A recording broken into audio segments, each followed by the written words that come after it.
Hi అండి. Hello! NS టైలర్స్‌కి స్వాగతం. ఈరోజు వీడియో వచ్చేసి కట్ వర్క్ డిజైన్ అండి. Blouse back neck. ఈ డిజైన్ మీకు పూర్తిగా అర్థం కావాలంటే వీడియోని లాస్ట్ వరకు చూడండి, మధ్యలో స్క్రిప్ట్ చేయకుండా. కట్ వర్క్ డిజైన్ని కుట్టుకోవాలంటే క్యాన్వాస్ని మన బ్లౌజ్ నెక్ సైజులో కట్ వర్క్ లాగా కట్ చేసుకోవాలండి.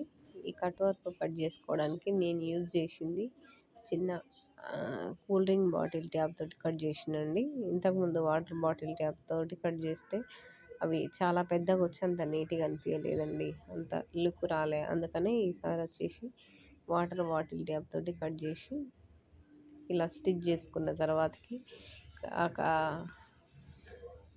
కట్ వర్క్ ఎలా ఉందో అదే విధంగా స్టిచ్ చేసుకొని దాన్ని మధ్యలోకి టక్స్ పెట్టి రివర్స్ ఫోల్డింగ్ చేసి మనం కుట్టుకున్న దీన్ని ఒకసారి ఐరన్ చేసుకోవాలండి.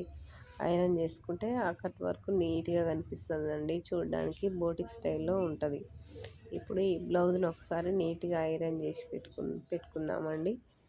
నేను వీడియోలో చూపిస్తున్న విధంగా ఐరన్ చేసేసరికి కట్ వర్క్ ఎంత నీట్గా కనిపిస్తుందో తెలుసా?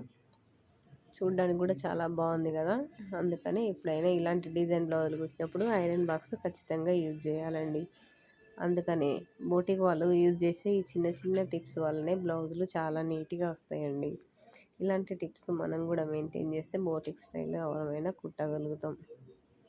ఇలా కట్ వర్క్ డిజైన్ని ఐరన్ చేసిన తర్వాతకి దీనికి హ్యాంగింగ్స్ రెడీ చేసుకుందామండి. ఫ్లవర్ లాగా హ్యాంగింగ్స్ రెడీ చేసుకోవడానికి ఈ క్లాత్ని 4 మూలలు కట్ చేసి లైనింగ్ క్లాత్ని, శారీ క్లాత్ని 4 మూలలు స్టిచ్ చేసుకోవాలండి.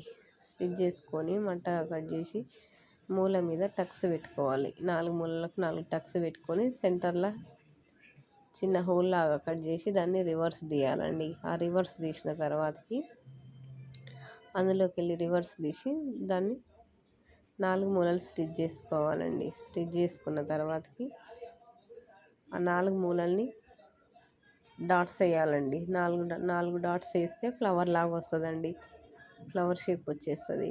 ఈ ఫ్లవర్ లాగా హ్యాంగింగ్స్ ఎలా రెడీ చేయాలో నేను నెక్స్ట్ వీడియోలో మీకు చూపిస్తానండి. ఇది కొంచెం తీసే వాళ్ళు లేక నేను దగ్గర నుండి తీయలేదు, కొంచెం ఫాస్ట్గా పెట్టినండి. ఇగో నేను ఈ వీడియోలో చూపిస్తున్న విధంగా క్రాస్గా కుట్టేయాలండి ఆ థ్రెడ్కి పెట్టుకొని. ఈ బ్లౌజ్ వచ్చేసి సిల్వర్ అండ్ మెరూన్ కాంబినేషన్లో ఉందండి. సిల్వర్ కలర్ థ్రెడ్ వచ్చింది కాబట్టి హ్యాంగింగ్స్కి ఫ్లవర్ పైన సిల్వర్ క్లాత్తో డిజైన్ చేసినండి. హ్యాంగింగ్స్ మీకు నచ్చినాయో లేవో, చూడడానికి బాగుందో లేదో చెప్పండి ఒకసారి.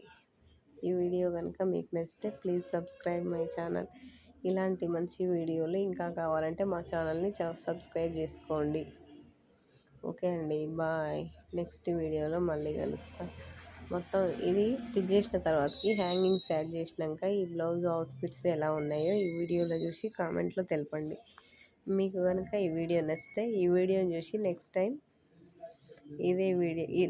ఇదే వీడియోని ఫాలో అవుతూ మీరు బ్లౌజ్ కట్ చేసి కుట్టండి, మీకే అర్థమైపోతుంది. బాయ్ అండి.